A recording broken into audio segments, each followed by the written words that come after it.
Hello friends, എല്ലാവർക്കും നമസ്കാരം. നിങ്ങൾ ഏവരും കാത്തിരിക്കുന്ന നമ്മുടെ ഗൗതമിന്റെയും നന്ദുവിന്റെയും ഇന്നത്തെ വിശേഷത്തിലേക്ക് എല്ലാ കൂട്ടുകാർക്കും സ്വാഗതം. കുറച്ച് ലേറ്റ് ആയി പോയി, ഇവിടെ കറണ്ട് ഒന്നും ഇല്ലായിരുന്നു കേട്ടോ. അപ്പോൾ അതുകൊണ്ട് തന്നെ ഫോണിൽ ചാർജ് ഒന്നും ഇല്ലായിരുന്നു, അതാണ് കുറച്ച് ലേറ്റ് ആയി പോയത്. എല്ലാവരും ഒന്ന് ക്ഷമിച്ചേക്കണേ. അപ്പോൾ നമുക്ക് നേരെ ഇന്നത്തെ വിശേഷത്തിലേക്ക് കിടക്കാം. അപ്പം ഞാൻ ഒത്തിരി നീട്ടിക്കുറുക്കി ഒത്തിരി ഡയലോഗ് ഒന്നും വെച്ച് കാച്ചി പറയുന്നില്ല. ഇന്ന് നടന്ന പ്രധാന സംഭവം എന്താണെന്ന് ഒന്ന് ചുരുക്കി പറയാം കേട്ടോ. അപ്പോൾ ഏതായാലും നമ്മുടെ പിങ്കി ഒരു തീരുമാനത്തിലെത്തിയിരിക്കുകയാണ്. എനിക്ക് ഇനി ജീവിതമില്ല, ഞാൻ മരിക്കാൻ പോവുകയാണ്, എനിക്ക് ഇനി മരണം മാത്രമാണുള്ളത്, എൻ്റെ മുമ്പിൽ ഇനി അത് മാത്രമേ ഉള്ളൂ എന്നൊക്കെ പറഞ്ഞുകൊണ്ട് വളരെ സങ്കടത്തോടു കൂടി തന്നെ ഇങ്ങനെ നിൽക്കുന്നു. ആരൊക്കെ എന്തൊക്കെ പറഞ്ഞാലും ഞാൻ വെറും കറിവേപ്പിലയാണ് ഇവിടെ. അർജുൻ വന്നു കഴിഞ്ഞപ്പോഴേക്കും എല്ലാവർക്കും ഞാൻ വെറും കറിവേപ്പിലയായി മാറിയെന്നും ഇവിടെ ഒരു ത്രാസിൽ അളക്കുകയാണെങ്കിൽ എൻ്റെ ഭാരം എത്രത്തോളം ഉണ്ടെന്ന് എനിക്ക് അറിയാമെന്നും അതുപോലെ തന്നെ ഇപ്പൊ എല്ലാവരുടെയും മുമ്പിൽ നന്ദയാണല്ലോ കണ്ണിലുണ്ണി എന്നൊക്കെ ഇങ്ങനെ വെച്ച് വിളമ്പി വിടുകയാണ് നമ്മുടെ പിങ്കി.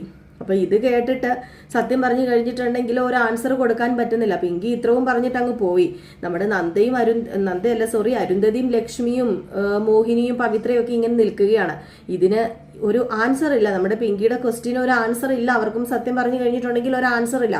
പക്ഷെ പിങ്കിയുടെ മനസ്സിലിരിപ്പ് എന്താണെന്ന് അവർക്ക് നന്നായിട്ട് അറിയാം.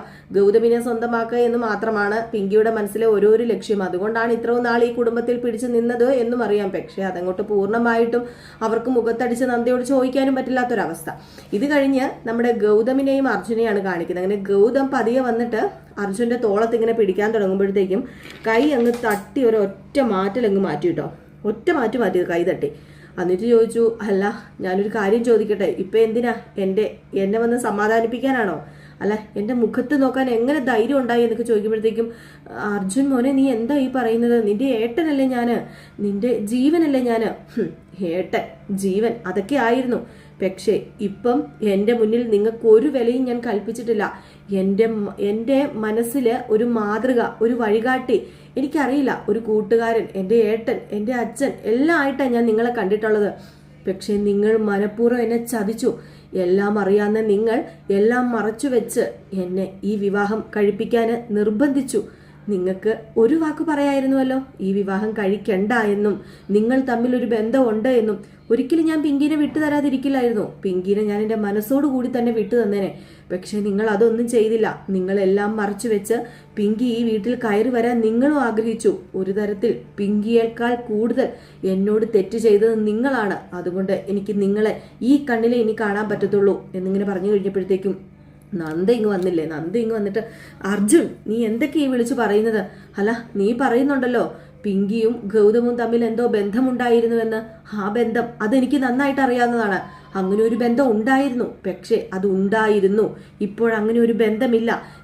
നീ പിങ്കിയുടെ കഴുത്തിൽ എന്ന് താലി ചാർത്തിയോ അന്നു മുതൽ ഗൗതമിന്റെ മനസ്സിൽ പിങ്കിയില്ല. അതെനിക്ക് നന്നായിട്ടറിയാം, മറ്റാരെക്കാളും. നന്നായിട്ടറിയാം. എന്നിട്ടാണല്ലോ പല പാർക്കുകളിലും പോയി വർത്താനം പറയുകയും ഒക്കെ ചെയ്തു നിന്നത് ഞാൻ എൻ്റെ കണ്ണുകൊണ്ട് കണ്ടത്. അത് നീ കണ്ടു കാണും.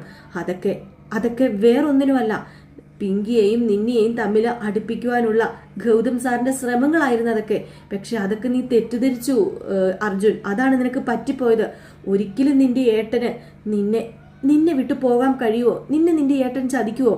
ഞാൻ പറയാം, നടന്ന സംഭവങ്ങളെല്ലാം ഞാൻ പറയാം എന്നൊക്കെ പറഞ്ഞ് നമ്മുടെ നന്ദ ഓരോന്നിങ്ങനെ പറഞ്ഞ് മനസ്സിലാക്കുമ്പോഴേക്കുമാണ് അർജുന് തലയിൽ സത്യം പറഞ്ഞാൽ കയറുന്നത്. കാരണം ഇതൊക്കെ നന്ദേച്ചിക്ക് അറിയായിരുന്നോ എന്നിങ്ങനെ ചോദിച്ചപ്പോഴത്തേക്കും എനിക്കെല്ലാം അറിയായിരുന്നു. എന്നോട് ഗൗതം സാർ എല്ലാം പറഞ്ഞിട്ടുണ്ട്.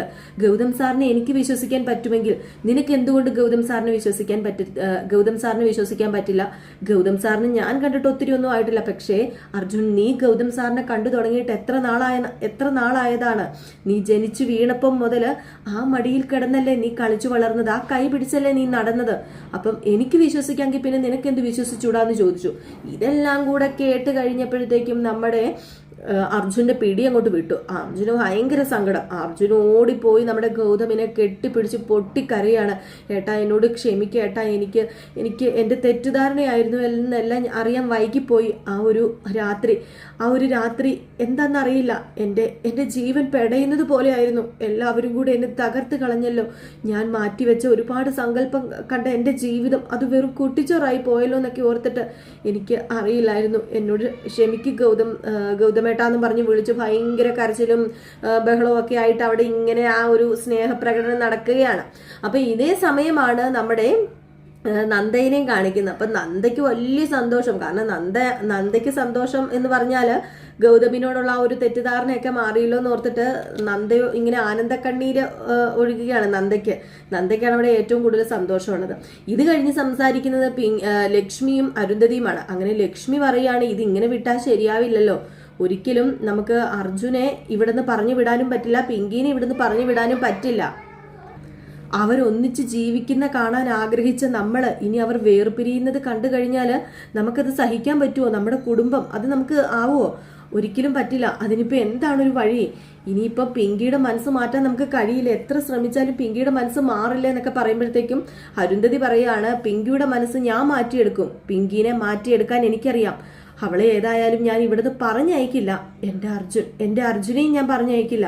കാത്തിരുന്ന് കിട്ടിയത് അർജുനെ, അതുകൊണ്ട് അവളെ എന്തെങ്കിലും പറഞ്ഞ് ഞാൻ മാറ്റിയെടുക്കുമെന്ന് പറഞ്ഞ് നേരെ നമ്മുടെ അരുന്ധതി പിങ്കിയുടെ അടുത്തേക്ക് പോയി. പിങ്കി അവിടെ ചെന്ന് ഇങ്ങനെ ഇരിക്കുകയാണ്. സത്യം പറഞ്ഞു കഴിഞ്ഞിട്ടുണ്ടെങ്കിൽ പിങ്കിക്ക് എല്ലാ റിലേയും പോയിട്ടിരിക്കുകയാണ് കേട്ടോ. ഒരിക്കലും പ്രതീക്ഷിക്കാത്തതാണല്ലോ നടന്നുകൊണ്ടിരിക്കുന്നത്.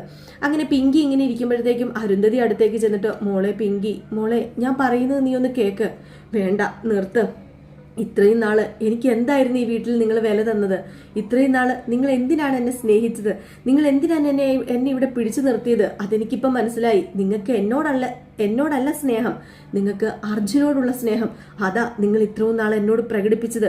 ഞാൻ ഇവിടെ ആരായിരുന്നു എന്തായിരുന്നു എന്നൊക്കെ എനിക്കിപ്പോൾ മനസ്സിലായി എന്ന് പറയുമ്പോൾ, മോളെ പിങ്കി, നീ അതൊക്കെ തെറ്റിദ്ധരിക്കുന്നതാണ്. ഞാൻ പറയുന്നൊന്ന് മനസ്സിലാക്കുക, ഞാൻ പറയുന്നത് നീ ഒന്ന് കേക്ക്, എന്നിട്ട് നീ കാര്യങ്ങളൊക്കെ പറഞ്ഞാൽ മതി. നീ എന്നും എൻ്റെ ഈ ഹൃദയത്തിലുള്ളതാ.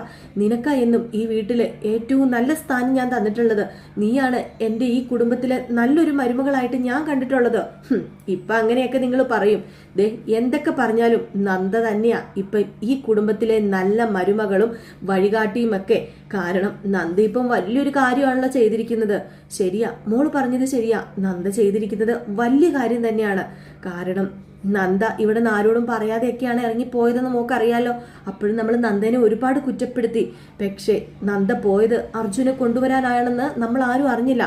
ഈ കാര്യത്തിൽ ഞാൻ നന്ദയോടൊപ്പം നിൽക്കും. പക്ഷേ മോളൊരു കാര്യം ഓർക്കണം, അർജുൻ ഈ വീട്ടിൽ നിന്ന് പോകാൻ പാടില്ല. മോളുടെ ഭർത്താവായിട്ട് മോളും നീയും നിന്റെ ഭർത്താവും മക്കളും ഒക്കെ ആയിട്ട് ഒരുമിച്ച് ഈ കുടുംബത്തിൽ ജീവിക്കുന്നത് ഈ വല്യമ്മയ്ക്ക് കണ്ണിറയെ കാണണം. ഒരിക്കലും മോള് കാരണം ഈ കുടുംബം കുട്ടിച്ചോറായി പോകരുത്. മോളുടെ കാല് വേണമെങ്കിൽ പിടിക്കാം. പിന്നെ ഞാൻ പറയട്ടെ, മോൾ ഒരു കാര്യം ഓർക്കണം. മോൾക്ക് ഈ വീട്ടിലൊരു സ്ഥാനം നന്ദയെക്കാളും ഉണ്ടാകണമെങ്കിൽ മോള് നന്ദ ഗൗതമിനെ സ്നേഹിക്കുന്നത് കണ്ടിട്ടില്ലേ? അതുപോലെ മോളൊന്ന് അഭിനയിച്ചാണെങ്കിലും സ്നേഹിച്ചാൽ മതി അർജുനെ. പതിയെ നിങ്ങൾ ഒന്നായിക്കോളും എന്നൊക്കെ പറഞ്ഞു. ഇതൊക്കെ കേട്ട് കഴിഞ്ഞപ്പോഴത്തേക്കും പിങ്കിക്ക് കലിയാ വരുന്നത്. അപ്പം പിങ്കി മനസ്സിൽ വേറൊന്ന് തീരുമാനിക്കുക, ഏതായാലും ഞാൻ ഈ കുടുംബത്തിൽ നിന്ന് പോവില്ല, ഈ കുടുംബത്തിൽ നിന്ന് പോകാൻ എനിക്ക് കഴിയില്ല. എൻ്റെ ഗൗതം എന്നെങ്കിലും എൻ്റെ സ്വന്തമാകുമെന്ന് എനിക്ക് ഉറപ്പുണ്ട്. അതുകൊണ്ട് ഞാൻ ഇവിടുന്ന് പോവില്ല എന്നൊരു തീരുമാനം മനസ്സിലെടുക്കുന്നു. ഏതായാലും അർജുനോടുള്ള യാതൊരു സ്നേഹം കൊണ്ടും അല്ല നന്ദ അവിടെ തുടരാൻ തീരുമാനിച്ചിരിക്കുന്നത്. അങ്ങനെ ഈ ഒരു സീനൊക്കെ കഴിഞ്ഞ് പിന്നെ അവിടെ എല്ലാം ഒരു കൂട്ടച്ചർച്ചയാണ് കേട്ടോ. കൂട്ടച്ചർച്ച എന്ന് പറഞ്ഞാൽ വേറൊന്നുമല്ല, കൂട്ടച്ചർച്ച നടക്കുന്നത്. അവിടെ നടക്കുന്ന ചർച്ച എന്ന് പറഞ്ഞു കഴിഞ്ഞാൽ നമ്മുടെ പിങ്കിനെയും അർജുനെയും അവിടെ ഒന്നിപ്പിച്ച് നിർത്തണമല്ലോ. അപ്പം എല്ലാവരും അങ്ങോട്ടും ഇങ്ങോട്ടൊക്കെ ചർച്ച നടത്തി കഴിഞ്ഞു. പിന്നെ ഒരു സംഗമ ചർച്ചയാണ് നടക്കുന്നത്, പെണ്ണുങ്ങളെല്ലാവരും കൂടെ ചേർന്നിരുന്ന്.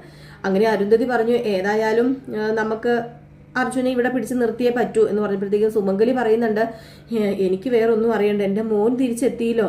ഞാൻ ഗുരുവായൂർ അമ്പല നടയിൽ പോയി ഭജന ഇരുന്നേക്കാന്നും ഞാൻ നേർന്ന രണ്ടാം പൊക്കം എൻ്റെ മോനെ എനിക്ക് കാണാൻ സാധിച്ചു. എന്തോ നന്ദ ഗുരുവായൂരപ്പനായിട്ടാ എൻ്റെ മുമ്പിൽ അവതരിച്ച് അന്ന് വന്ന് നിന്നത്. ഏതായാലും എനിക്ക് പോയേ പറ്റൂ എന്ന് പറഞ്ഞപ്പം, എവിടെ പോകുന്ന കാര്യമാണ് സുമംഗല നീ പറയുന്നത് എന്ന് ചോദിക്കുമ്പം, വേറൊന്നുമല്ല, ഏതായാലും എനിക്ക് ഭജന ഇരിക്കണം, ഞാൻ പറഞ്ഞ അത്രയും ദിവസം എനിക്ക് ഭജന ഇരിക്കണം, അതുകൊണ്ട് എനിക്ക് ഇവിടുന്ന് പോയേ പറ്റൂ. നീ തന്നെ പോകാനോ? അതിനിപ്പോൾ എന്താ, എൻ്റെ കൂടെ എൻ്റെ ഗുരുവായൂരപ്പനുണ്ട്, പിന്നെന്താ, എനിക്ക് പോകണം, എൻ്റെ മോൻ ഇവിടെ വന്നില്ലേ, അത് തന്നെയാണ് എൻ്റെ ഏറ്റവും വലിയ ആശ്വാസം എന്നൊക്കെ ഇങ്ങനെ പറയുന്നുണ്ട് കേട്ടോ. ഏതായാലും ഇതിനിടയിൽ നമ്മുടെ പിങ്കി പല തീരുമാനങ്ങളൊക്കെ കൊണ്ടിങ്ങനെ ഇരിക്കുകയാണ്. കാരണം പിങ്കിയുടെ മനസ്സിൽ പല തീരുമാനങ്ങളാണ് ഓടുന്നത്.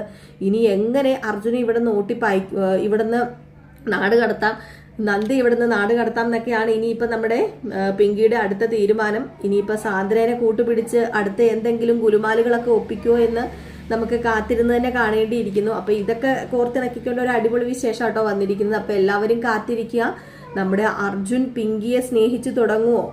പിങ്കിയുടെ അടുത്ത തിരിച്ചടി എന്തായിരിക്കും? പിങ്കി നന്ദയോട് പിങ്കിക്ക് നന്ദയെ അവിടെ നിന്ന് ഇറക്കി വിട്ടല്ലേ പറ്റൂ. അപ്പൊ അടുത്ത ക്രൂരത എന്തായിരിക്കും? പിങ്കി ക്രൂരതയെ കാണിക്കാറുള്ളൂ. എന്തെങ്കിലും നെറുകേട് കാണിച്ചുകൊണ്ട് ഇനി നമ്മുടെ നന്ദക്കിട്ട് 8ന്റെ പണി കൊടുക്കും. അപ്പോൾ ഉടനെ ഒരു പണി വരുന്നുണ്ട് കേട്ടോ നമ്മുടെ പിങ്കിയുടെ. അപ്പൊ അതൊക്കെ കാത്തിരുന്ന് കാണുക. അപ്പൊ എല്ലാവർക്കും വീണ്ടും നല്ലൊരു ദിവസം ആശംസിച്ചുകൊണ്ട് നിർത്തുന്നു. Tata, bye bye.